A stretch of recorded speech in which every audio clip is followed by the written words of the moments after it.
is Elio when we meet him, and what's his biggest wish, and how does this evolve when it comes true? Yeah, so Elio is just an amazing kid with a great spirit, and I love everything about him. I mean, he has this ability not to care about what other people think, and that's what I admire about him. And he's taught me, to always be myself, and not to care what others think. His wish is really just to go to space, but also find friends and find the people um, who he can relate to. And that's why the reason he wants to go to space is really just because he feels like he's alone on Earth, and he's going through grief at such a young age that no kid should have to go through. But one night he gets abducted by aliens, and his wishes of going to space come true when he's beamed up by these aliens of the Communiverse, which is this amazing magical universe up in space. Describe Elio's relationship with his Aunt Olga. Elio's relationship with Aunt Olga is a rather strained relationship in the beginning. I feel like Elio is super mischievous, and he's doing a lot of things that his aunt is telling him not to do. But Elio is human, and I think at times all kids can do that, including me. But towards the end, I think, their relationship is less strained, and Olga understands what Elio is going through, and she accepts him for who he is, and it's such a touching story.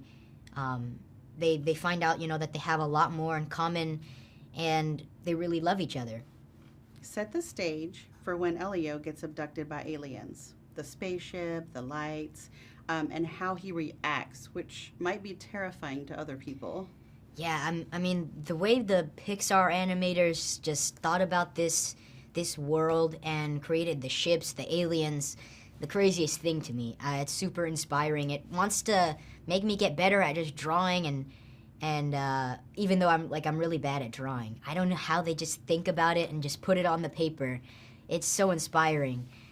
But I mean, yeah, like Elio's ship, for example, it looks so simple, but then when you go on the inside, there's so much detail, and it's a lot deeper than just a ship, and it's a lot deeper than just an alien friend, In your words, describe how you think how Elio feels when he sees it when it starts happening. When what starts? When the abduction starts happening and the lights come and he's going into space. Yeah, so in this space, right before he's about to get abducted, I think he's about to get punched, because he's getting bullied by these two kids at his camp, and time freezes right when his hands are like this, and Elio's like, wow, well, this is strange. There's a big green light that flashes onto Elio. He slowly walks up. He's a little wary about it, but then all of a sudden he gets beamed up, and he's so excited. You hear it in his voice. And, when I was recording this, I really felt for Elio, and I just imagined myself, if I was getting beamed up by aliens, how cool would it be, Who is Lord Grygon, and why does Elio volunteer to negotiate with the fierce warlord on behalf of the Communiverse? Yeah, so Lord Grygon is the dad of Glorden, Elio's best friend.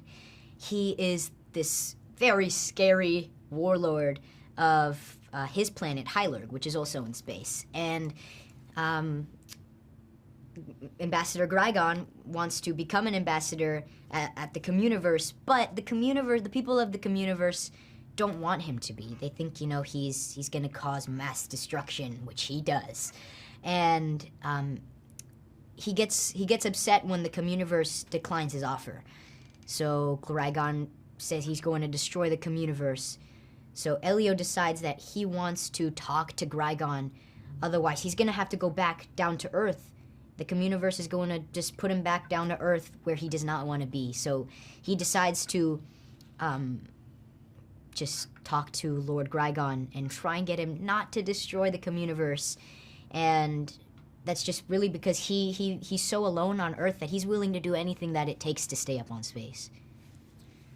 You mentioned Glorden. Who is Glorden, and why is he so important to Elio's personal transformation? Yeah, Glorden is this super cute, cuddly, amazing, toothy worm alien that Elio makes friends with in space.